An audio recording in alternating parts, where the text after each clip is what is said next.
My wife secretly put our house in her name before filing for divorce. She smirked in court until my lawyer revealed the one clause she missed. I always thought my marriage was solid. Sure, we had our ups and downs, but after nearly 8 years together, I never once questioned my wife, Lisa's, loyalty. Turns out, that was my biggest mistake. Lisa wasn't just planning to leave me, she was planning to leave me with nothing. It started subtly. About 6 months before she filed for divorce, Lisa suddenly became very interested in our house. We bought it together 5 years ago. It was in both our names. Both of us had contributed to the mortgage, though I had put down the majority of the down payment from my inheritance. One evening, as we were sitting on the couch, Lisa casually said, "We should refinance the house under just my name."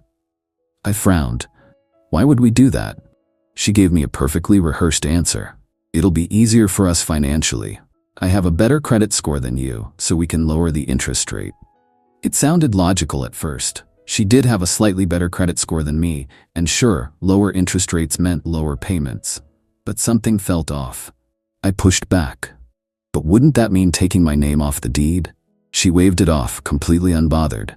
"Oh, we can add it back later. It's just a technical thing. You trust me, right?" That last part, that was what made me pause. Because Lisa never talked like that. That was the moment I knew something wasn't right. I didn't argue with her. Instead, I told her, "Sure, let's look into it." And while she thought I was just going along with her plan, I was quietly consulting with a lawyer. My lawyer, Ethan, took one look at what she was trying to do and told me do not sign anything. So I didn't. But Lisa? She was 3 steps ahead. One day she came home and said, "Good news, I handled the refinance. You don't have to worry about it anymore." I played dumb. "Oh, did I need to sign anything?" She hesitated for just a second before shaking her head. "Nope, it was all digital. I took care of everything." That's when I knew. She had forged my signature. And worse, the house was now in her name alone. 2 months later, Lisa hit me with divorce papers. She acted sympathetic, even tried to play the victim. "I just don't think this is working anymore." I pretended to be shocked, hurt, lost. Meanwhile, she was smirking. She thought she had already won. Because in her mind, she had done the perfect crime. The house was in her name. The mortgage was in her name. The court would see the house as hers alone, which meant I would get nothing. She even had a real estate agent lined up, ready to sell the house and pocket every penny before I could react. I could almost hear her internal monologue. "I did everything right. He won't fight back. He won't even know where to start." What she didn't know? I had already started. And she had made one fatal mistake. Lisa thought she had it in the bag. Walking into that courtroom, she carried herself like someone who had already won. She wore a pristine white blazer, her hair styled to perfection, and even threw me a pitying smile as she took her seat. I could see it in her eyes. She thought I was about to get destroyed. Her lawyer, a sharp-looking man in his 40s, stood up and launched straight into their argument. "Your Honor, my client, Mrs. Lisa Carter, is the rightful owner of the marital home. As demonstrated by the mortgage and title records, the house is in her name alone. Mr. Carter has no legal claim to the property." I watched Lisa shift in her seat, her smirk growing. She thought I was about to fold. She thought I had no chance. I let them talk, and talk, and talk. Because the longer they spoke, the harder they'd fall. When they were done, my lawyer, Ethan, stood up. He took his time, flipping through some papers with deliberate ease. Then he spoke. "Your Honor, my client does not dispute that the house is currently in Mrs. Carter's name. However, we have substantial evidence proving that the transfer of ownership was done fraudulently." Lisa's smirk flickered, just for a second. The judge, a serious-looking woman in her 50s, adjusted her glasses. "Fraudulently? Please elaborate." Ethan nodded and walked over to the evidence table. "Your Honor, we have obtained a forensic audit of the mortgage transfer." Then he pulled out the smoking gun. A copy of the mortgage transfer document, signed by both Lisa and me. "Except, I never signed it," Ethan continued. "My client never signed these documents. We have a forensic handwriting expert prepared to testify that his signature was forged." Lisa's entire body stiffened. Her lawyer shifted uncomfortably. "Objection, that's a serious allegation." The judge held up a hand. "I'd like to hear more." Ethan nodded and slid another file across the table. Additionally, Your Honor, we have records showing Mrs. Carter actively pursued this transfer without my client's knowledge, contacting the mortgage lender, submitting forged authorization forms, and even attempting to expedite the process to avoid his detection.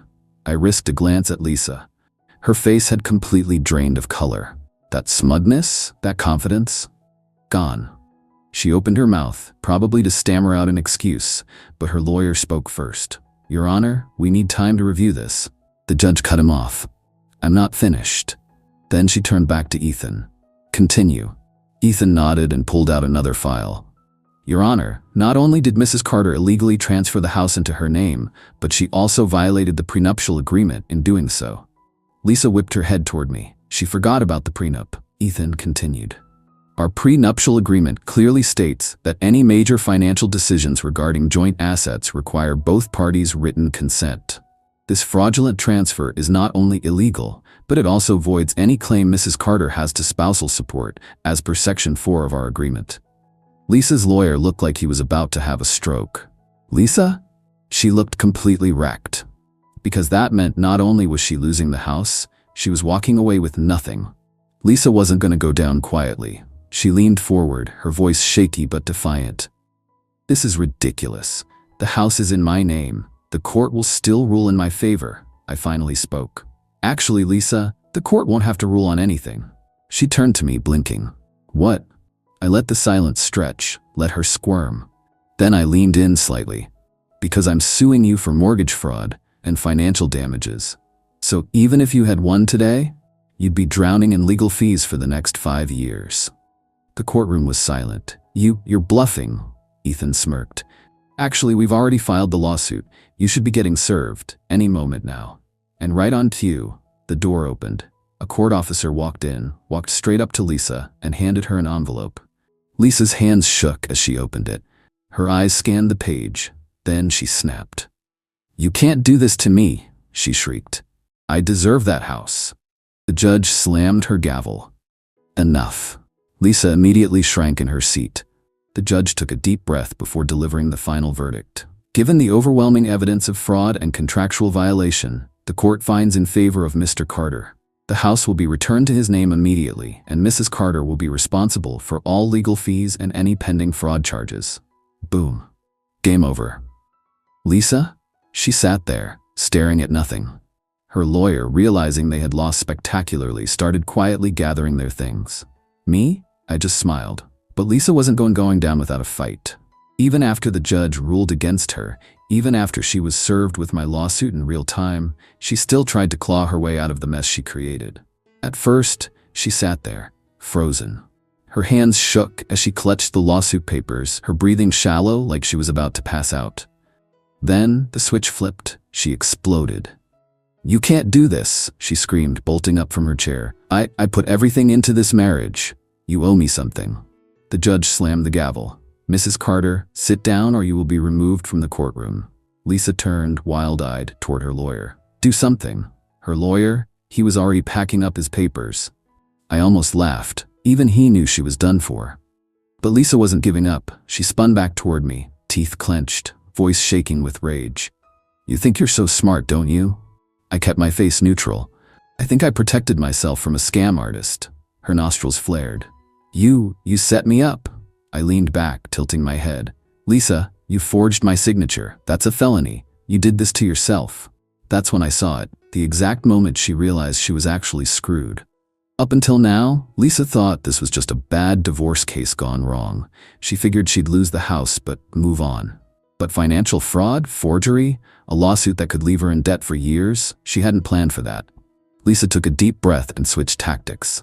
Her voice softened. Her eyes glistened. Babe, please, she whispered. We don't have to do this. We were good together once. We can figure something out, right? Ah, the classic sweet talk my way out move. I almost admired the effort. Almost. I leaned forward, staring her dead in the eyes. Lisa, you spent months planning to screw me over. You don't get to play the loving wife now. Her expression twisted. You bastard.